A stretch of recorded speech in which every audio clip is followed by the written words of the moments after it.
I never imagined my own sister would be the person who destroyed my life. If a stranger had betrayed me, it would have hurt.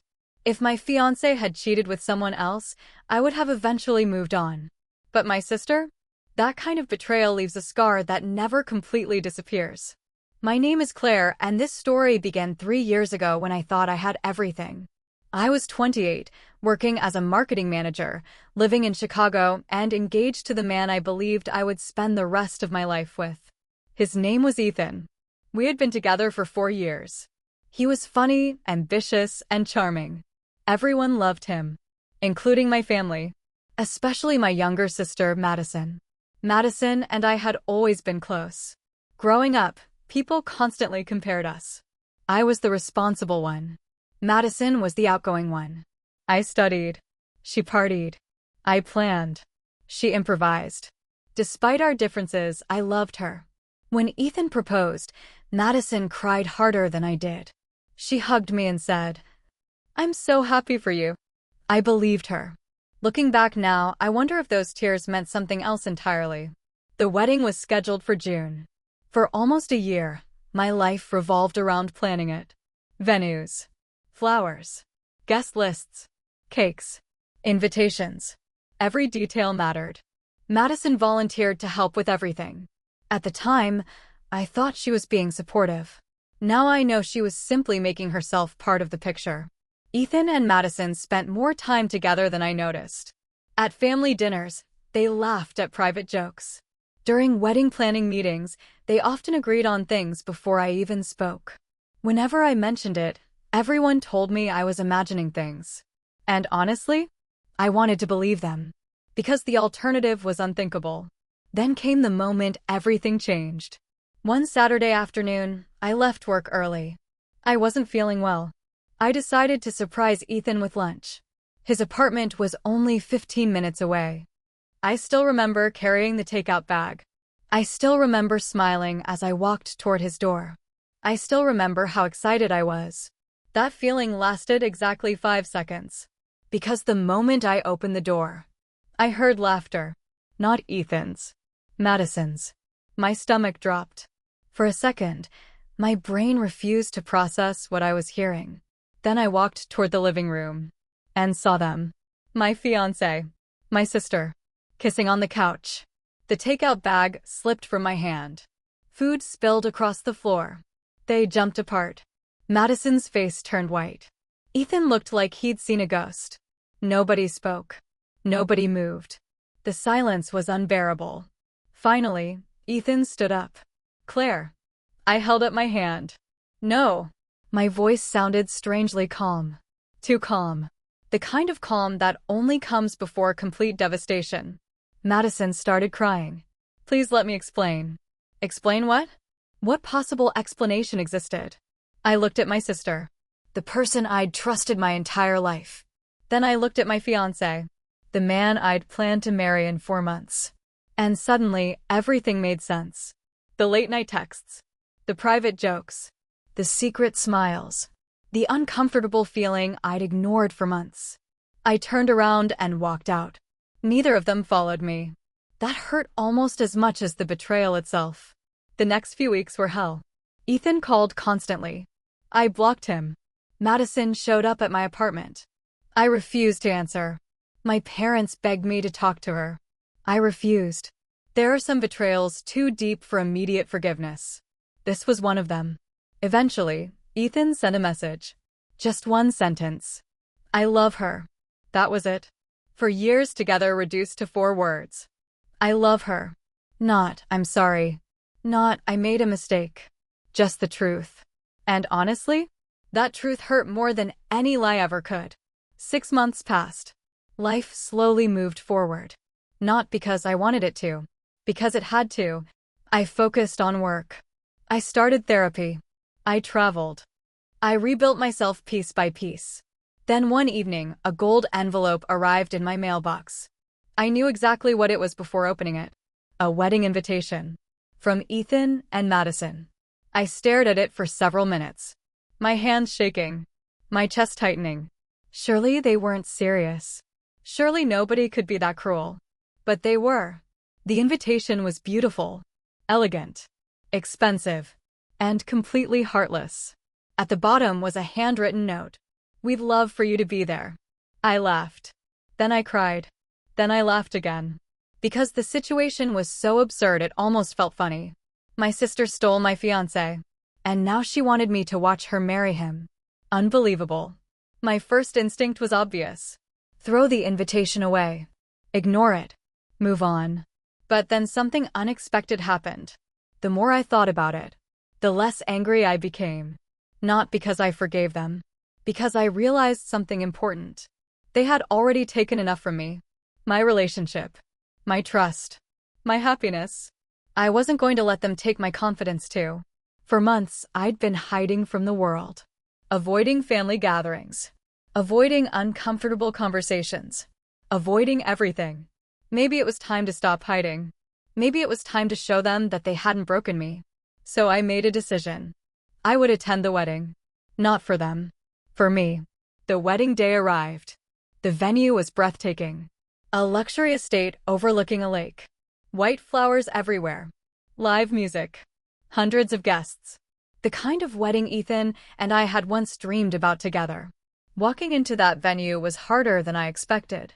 Memories flooded back instantly. But I kept moving. Head high. Shoulders back. Confident. People stared. Whispered. Some looked sympathetic. Others looked curious. I didn't care. Then I saw Madison. She looked stunning. Wedding dress. Perfect makeup.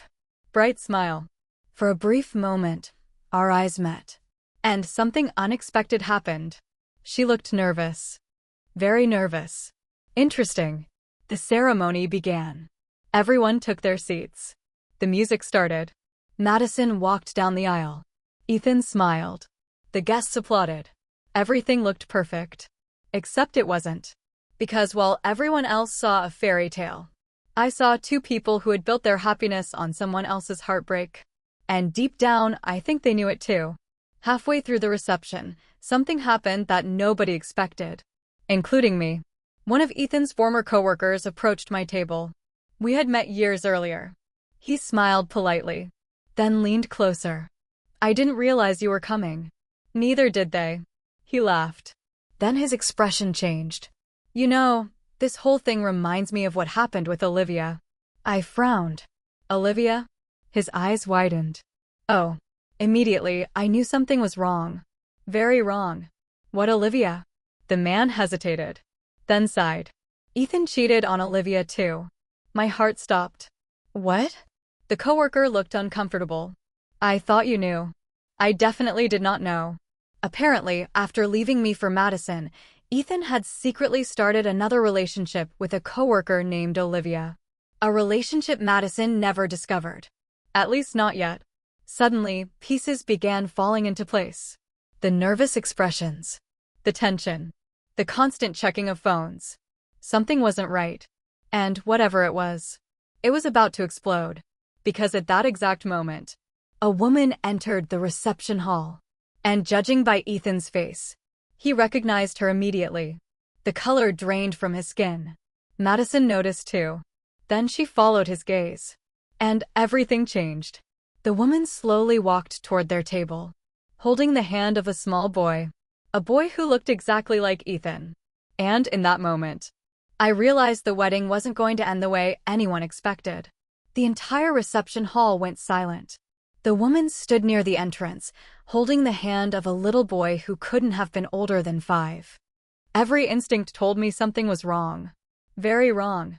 Ethan looked like he'd seen a ghost. Madison's smile disappeared instantly. The woman wasn't dressed like a wedding guest. She wasn't carrying a gift. She wasn't smiling. She looked determined. Like someone who had finally decided she was done staying quiet. The little boy squeezed her hand, then looked directly at Ethan. "Daddy?" The word echoed through the room. A collective gasp spread across the crowd. For a moment, nobody moved. Nobody breathed. Madison slowly turned toward Ethan. Her face completely drained of color. "What did he just call you?" Ethan swallowed hard. The woman stepped forward. "You should answer her." The guests were frozen. Phones started appearing. People whispered. Some were already recording. The perfect wedding was turning into a public nightmare. And it had happened in less than 30 seconds. Madison looked terrified. Ethan. Her voice trembled. Who is she? The woman answered before he could. My name is Olivia. The same Olivia I'd heard about earlier. The same woman Ethan's coworker had mentioned. The same woman nobody expected to see today. Olivia looked directly at Madison. We've been together for 4 years. Madison blinked. What? For years. The room exploded with whispers. Because 4 years ago, Ethan was still engaged to me, meaning he'd cheated on me, then cheated on Madison, then cheated on Olivia. The man was apparently collecting relationships like trophies. Madison shook her head. No. Olivia laughed bitterly. That's exactly what I said when I found out about you. The realization hit Madison like a truck. She wasn't special. She wasn't the exception. She wasn't the woman Ethan had chosen over everyone else. She was simply another chapter. Another victim. Another lie. The little boy looked confused. Mommy? Olivia knelt beside him. It's okay, sweetheart. Then she stood up again and pulled several documents from her purse. I wasn't planning to do this today. She looked directly at Ethan. But you left me no choice. Madison grabbed the papers. Her hands were shaking. The moment she started reading, her face collapsed. Bank statements. Messages. Photos. Proof. Years of proof. Years of lies. Years of deception. Every excuse. Every business trip. Every late-night meeting. Everything. Documented. Verified. Impossible to deny. The groom standing at the center of the room wasn't just a cheater. He was a professional liar. For the first time all day, I felt sorry for Madison. Not because she deserved sympathy.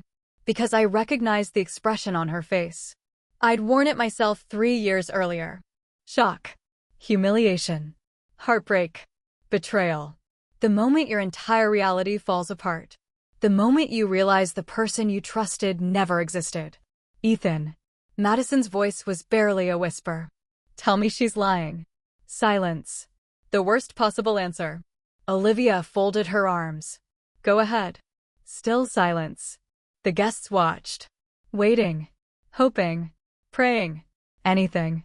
But Ethan couldn't say a word. Because the truth was standing right in front of him. Holding his son's hand. Madison removed her engagement ring. Slowly. Carefully. Almost mechanically. Then she placed it on the table. The sound was tiny. Yet somehow everyone heard it. I can't do this. Ethan stepped forward. Madison, wait. No. For the first time all day, her voice was strong. No more lies. No more excuses. No more manipulation. No more pretending. She looked exhausted. Completely exhausted. Like someone who had spent years fighting for a relationship that never truly existed. Then she did something nobody expected. She turned and looked directly at me. Across the crowded reception hall. Across 3 years of pain. Across a lifetime of sisterhood. Tears filled her eyes. I'm sorry. The room became silent again. Not because people cared about the wedding anymore. Because everyone understood what those 2 words meant. She wasn't apologizing for today. She was apologizing for everything. I should have felt victorious. I should have enjoyed the karma, the revenge, the justice. But honestly, I just felt tired. The anger I'd carried for years suddenly felt heavy. Pointless. Useless. Watching Ethan lose everything wasn't satisfying. It was sad. Because none of this had to happen. All of this destruction. All of this pain. All of this betrayal. It came from one thing. Choices. Bad choices repeated over and over again. Within minutes, guests started leaving. The band stopped playing. The photographer packed his equipment. The wedding planner looked like she wanted to disappear. The dream wedding was officially over. Not postponed. Not delayed. Destroyed. And everyone knew it. As people headed toward the exits, Olivia approached me. The little boy stood beside her. She looked exhausted. You must be Claire. I nodded. You knew about me? Olivia smiled sadly. Eventually. There was an awkward silence. Then she said something surprising. I owe you an apology too. What for? For believing his lies. I stared at her, then laughed softly. Not because it was funny, because the situation was ridiculous. 3 women, 3 different relationships, 1 man. And every single one of us had been lied to. Before leaving, Olivia looked around the empty reception hall. Then at Madison. Then at me. You know what's funny? What? The only people Ethan actually beat were himself. Nobody argued. Because it was true. An hour later, the venue was almost empty. The decorations remained. The flowers remained. The music equipment remained. But the wedding was over. Just like that. 1 lie too many. 1 secret too many. 1 betrayal too many. As I walked toward the parking lot, someone called my name. I turned around. It was Madison. Her makeup was ruined. Her wedding dress was stained. Her eyes were red from crying. She looked broken. And for a moment, she looked like my little sister again. Not the woman who stole my fiancé. Just my sister, Claire. I waited. She wiped away tears. I know I don't deserve forgiveness. I remained silent. I know I hurt you. More silence. And I know saying sorry changes nothing. She was right. Some wounds don't disappear because someone apologizes. Then she said something unexpected. You were right about him. I almost laughed. Not because it was funny. Because 3 years ago, she would have defended him with her life. Now she finally saw what I'd seen. Too late. But still. She saw it. Can you ever forgive me? That question hung in the air. Heavy. Complicated. Painful. I thought about the years we'd lost. The betrayal. The humiliation. The anger. Then I thought about something else. The freedom of letting go. Not forgetting. Not excusing. Letting go. Finally. I don't know. It was the most honest answer I could give. Madison nodded. As if she'd expected it. Then she hugged me. And for the first time in 3 years. I didn't pull away. Not because everything was fixed. Because healing has to start somewhere. As I drove home that night, I realized something. The wedding invitation had never been about them. It had been about me. About proving I wasn't broken. About proving betrayal didn't define my future. About proving that losing the wrong people makes room for the right life. And for the first time in years, I smiled. Not because karma had won. Not because revenge had happened. Because I finally understood something important. The best revenge isn't watching people fail. It's building a life so good that their betrayal no longer controls your happiness. And that night, for the first time since everything happened, I was finally free. Moral: sometimes the people who betray you aren't taking your future away, they're making room for a better one.